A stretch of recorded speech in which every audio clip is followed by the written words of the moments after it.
Kuya, ang tanong ko lang, pinayagan mo o hindi? Oo. Pinayagan mo. Oo. Ang fire hydrant, wala naman pong holiday yan. Alright. Boss, daanan po to ng kotse, hindi po to parkingan. Matotow to. Sinasabi ko sa kanila, matotow to. 5 seconds na po tayo po doon. 5 seconds? 5 seconds po na sir. Galing po akong HK Plaza, bago pa ako umikot, nakita na kita eh.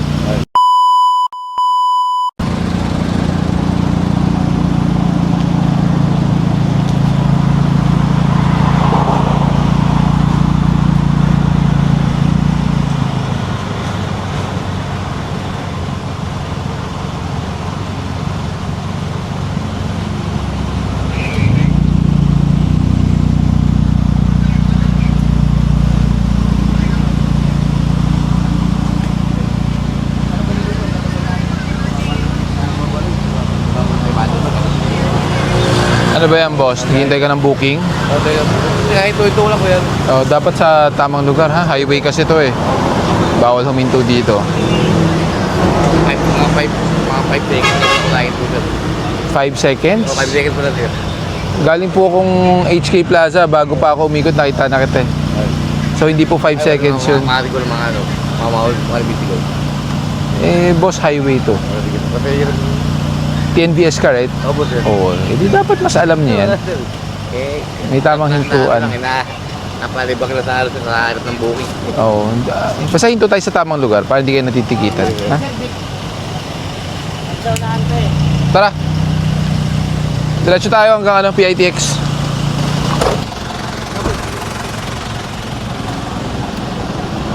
Walang driver, walang driver.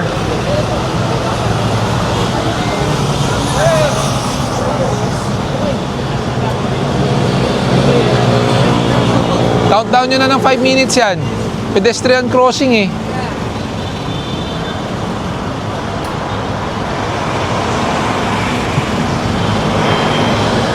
O, yung mga may driver, makakaalis. Yung walang driver talaga, matitikitan yan ha.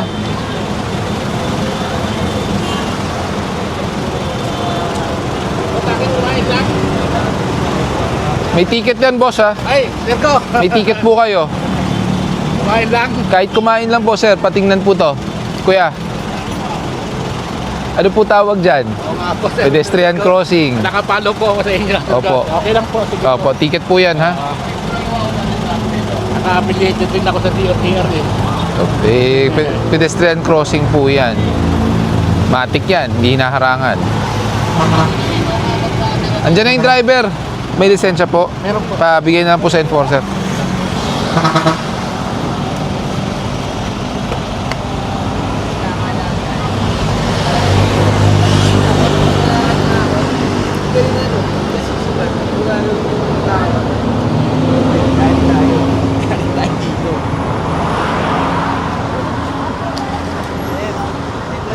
No parking, kayo talaga.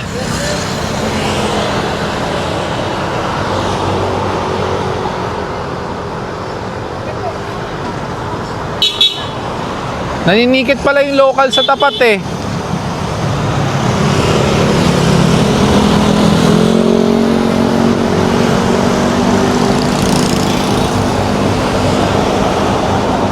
May naninikit palang local sa tapat? Local, no?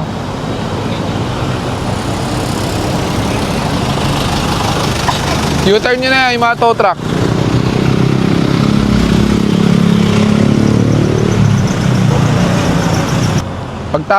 Pagtapos ng ticket, paalisin na yan.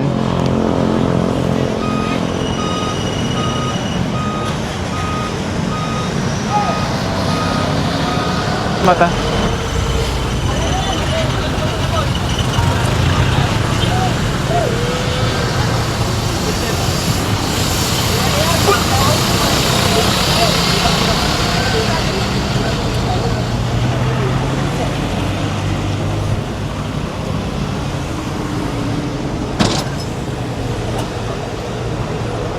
Ba't kasi laging dyan nakapark itong mga to eh? Opo sir, palagi. Lagi eh, kukulit.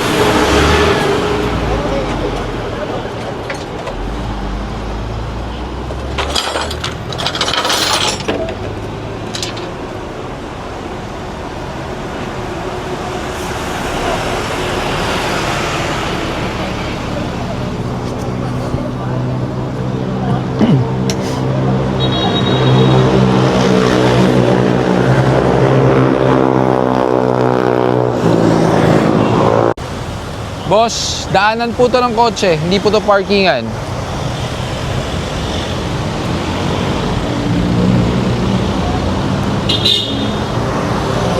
Vic, yung patrol. Kahit na. Hydrant.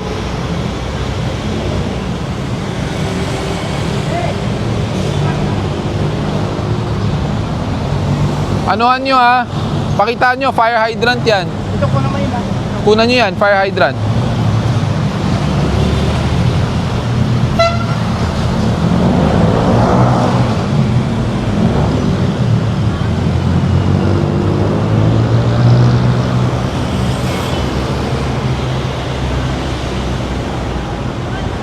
Matotoo to. Sinasabi ko sa kanila, matotoo to.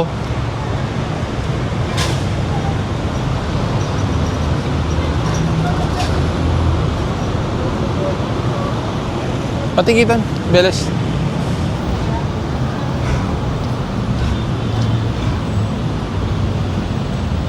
Wala.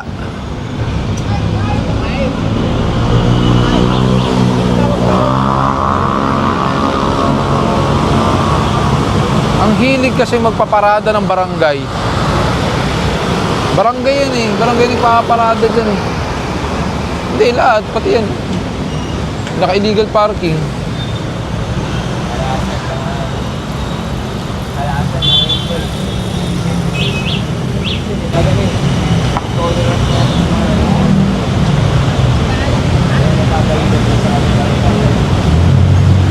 Paalis.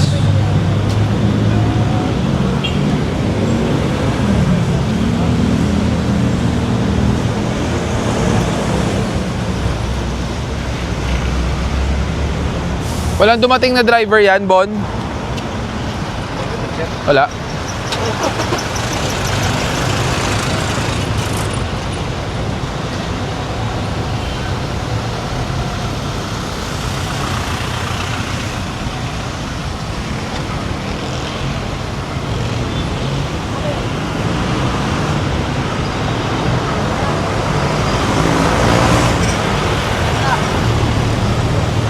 Note mo parking on the obstructing the fire hydrant.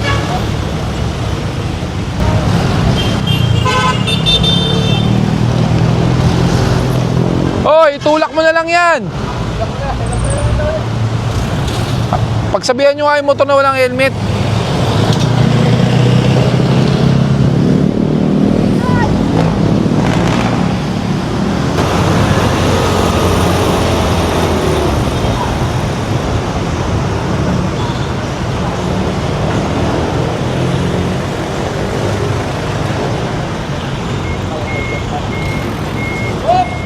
Fire hydrant kasi.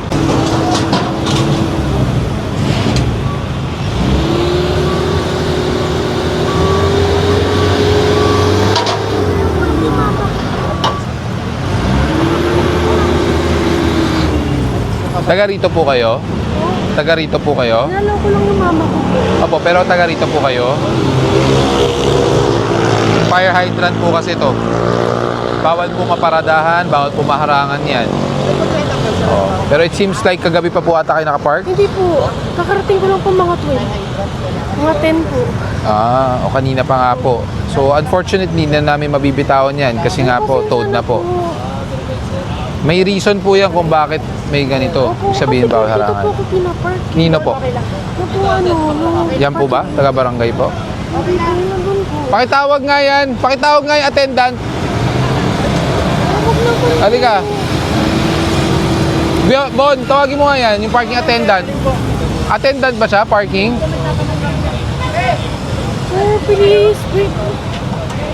Ayun lang po ako nagpunta dito kasi ulit eh. Sino pong barangay ang nagpa-park po sa inyo? Parking attendant po. Nasaan po yung attendant? Ayun po, yung naka-color. Ikaw po ba parking attendant? Ah, hindi. O sige, kala ko ikaw yung parking attendant. Ha? Ano? Sa barangay? Bakit tawag po yung attendant? Sir, please. Ma'am, pasensya na po kung lumabas po kayo kanina. Ang tubo. Ngayon lang po ako pumunta. Pero may lisensya po kayo. Opo, meron po. So dapat alam niyo po na bawal parking yan ng fire hydrant. Opo, pero dito po kasi ako pinapa. Sige, ikausapin natin yung attendant. Kasi sila po may kasalanan yan.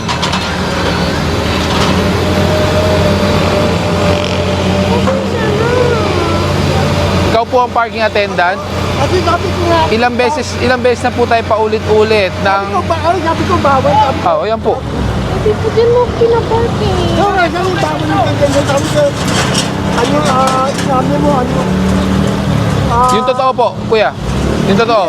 Pinapark mo, hindi. Holiday po, sabi mo. Hindi, ang tanong ko lang po, alam mong paparada sa dyan. Oo, sabi ko holiday, baka So, wait lang kuya. Ikaw parking attendant pinayaran? Hindi po. So pinayagan mo siya dyan pumarada? Kasi sabi ko samantala, baka walang ano. Pero pinayagan niya po pumarada? Apo, wala kami.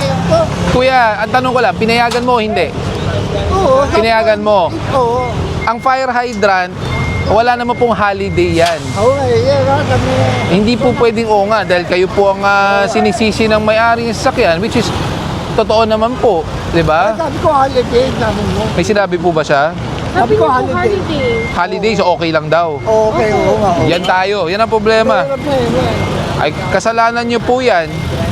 Sir, kasi... Wala pong holiday ang fire hydrant, kuya. Hindi naman po tayo pwede sabihin sa sunog. Huwag kang dadating dahil holiday. Ayan, please. Pasensya na po. Siguro pwede nyo pong pag-usapan ng barangay bakit po nila pinayagan. Sir, kasi ngayon lang. Paulit-ulit na po kasi namin ino-operate po to. May complaint din po to sa 8888. Presidential Complaint Hotline po. Lahat po to. Pildera all the way hanggang Ninoy Aquino po. Ano po yan? National law po yan ng fire hydrant, bawal pong maharangan. Dahil pag ito po ay naharangan, pag kailangan kumuha ng tubig dito at doon po yung nasunugan, yung kotse nyo po, yan ang tatamaan ng fire hose. Naintindihan ko. Pasensya na po. Pwede po kayo sumama para makuha nyo yung kotse.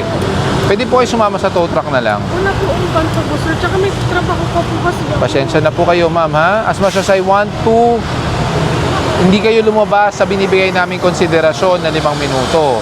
Tsaka pangalawa, Lang po kasi ni kuya eh. Tsaka nandun pa po ako sa kabilang kanto ma'am, hindi po natin mapipili yan.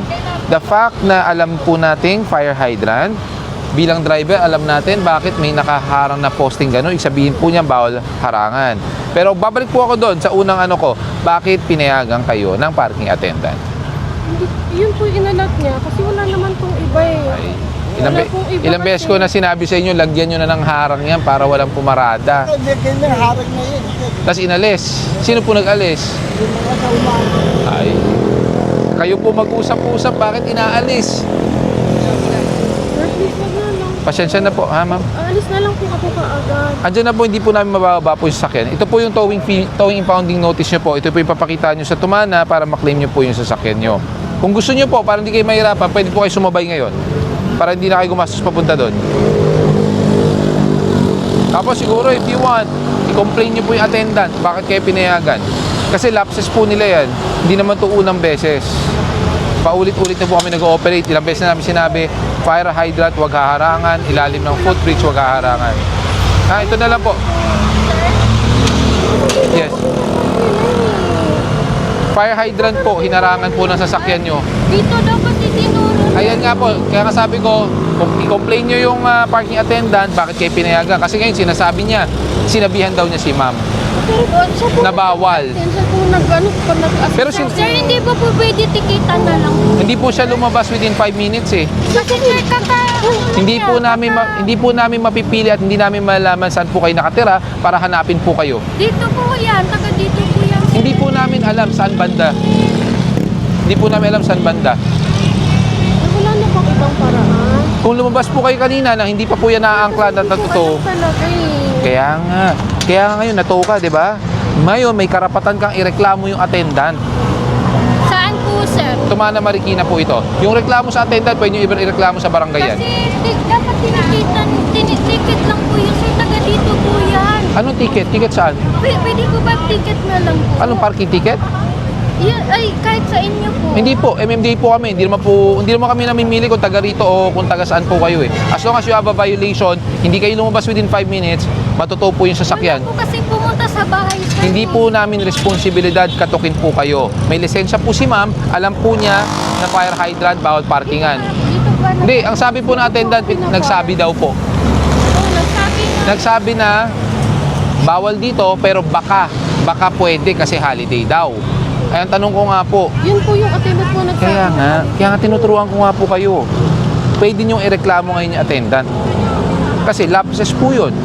Bakit niya pinayagan? Halimbawa, sir, ireklamo namin. Ano po yung maano, natuna po yun? Ay, pasagot niyo po sa barangay. Kasalanan nila, ba't nila pinayagan? Hindi naman to unang beses. Sino yung mag-ano doon? Sino po? Sino po yung mag-claim doon? Halimbawa. Ang magkiklaim po siya dahil siya pong may-ari. Pero Wala, useless din po kung magre-reklamo kami sa barangay. kaya nga po, bakit magiging useless? Irereklamo niyo si attendant. Ngayon, kung gusto niyo, isingilin niyo sa barangay yung kailangan bayaran. Kasi sila po may kasalanan. Bakit pinayagan pumarada? Kasi akala ko kasi dito lang sa ano, tapos ito lang ito. Hydrant yes, po. yes, alam ko po yung sir, alam ko po. Okay, so kung alam niyo po, alam niyo bawal Sana po, harangan. sir. Wala talagang 5 minutes. Ay, meron. Pumunta po ang Gusto niyo po makita yung video? Hindi po sir, kasi late notice. Ang 5, ay wala pong notice na gano'n. Yung 5 minutes, pagdating ng enforcer. Hindi po 5 minutes hanggang sa pag-ikot, kakatukin kung sino-sino man ang tatawagin. Hindi po gano'n. Kasi within 5 minutes, wala po sir. Kasi tumakbo nga siya agad kasi sabi na. Ako po nagsasabi sa inyo, hindi totoo yun. Gusto niyo makita yung recording ko po? Recorded po ako, ha? Sir, baka naman. Papakita ko po yung recording sa inyo. Hindi, Okay lang naman po, sir. Convinced naman po ako sa inyo. Wala po ano yun. Ang sa amin po kasi, late talaga po, sir. Sinong late? Hindi po kami ang late. Late po siguro yung attendant nyo. Ayun nga po, sir. O, Kasi kasalanan sabi po ng niya, attendant. Sabi niya sa amin, baka, ma-curfew. Oh, meron naman pala. So, nasabi pala, baka. So, parang sinasabi po niya, it's your risk. It's your Kasi risk. pagpunta niya doon, tumakbo ka agad Wait lang po siya. Ang sinabi niya sa'yo, baka ma-raker. Ba't alam po niya, magkasama po ba kayo sa kotse kanina? Hindi po. Pero alam po niyo na sinabi baka ma-raker. Ang sabi lang niya, nandyan na daw. po Ay, kayo. bakit ganun? Oo.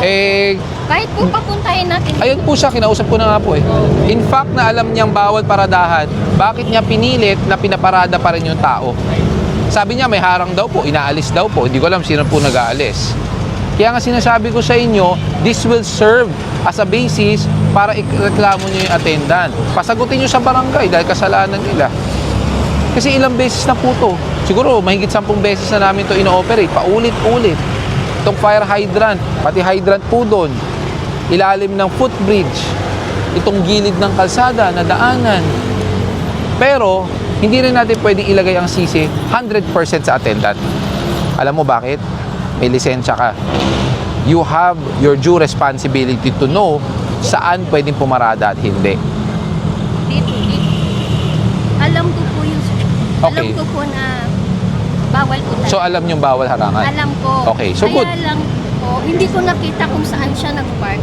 Hindi niyo po kasalanan na yon. Kasalanan na po ng driver at ng attendant. Pareho po tayong wala doon sa pinangyarihan ng pagparada po niya. Ngayon, sinabi ng attendant, sinabihan naman daw niya, baka. Ngayon, si ma'am, pinilit pa rin siguro. I don't know, hindi ko sinasabi pinilit niya mag-park. O, siguro siya, di kaya nga po, ireklamo niyo po. Pero sinasabi ko, inuulit ko, hindi po 100% kasalanan ng attendant. Kasi bilang driver, may responsibilidad po kayo. Bago po kayo kumuha ng lisensya, meron po sa exam yan. May nakalagay. Ano ang mga bawal harangan? Ito lang po ang simple logic. Pag may sunog po dyan, nasunog po ito. Yan, yung mga pink na yan, for example. Yung fire truck, kukuha ng tubig dito. Nakaharang yung kotse. Anong gagawin po dun sa fire hose? Isasampa dun sa kotse nyo. Masisira yung kotse nyo. Sa ibang bansa, babasagin yung bintana para maitagos. So, ano po yun, sir? Ito po yung notice na dadalhin sa Tumana Marikina para maklaim niya yung sasakyan. Ngayon, alam naman po ng attendant, siya po yan. Pwede nyo kunin ng pangalan, have a written complaint to the barangay. na pinayagan po kayo despite na alam naman niya na bawal paradahan. With, is a Serbian for Monday, sir. Okay. Pwede naman po. Pwede naman niyo po kunin sa Monday. Nasa inyo po. Ilang days ba yun, sir, pag-release nun? Actually, kahit ngayon pwede po ma-release eh. Kahit mamayang hapon eh.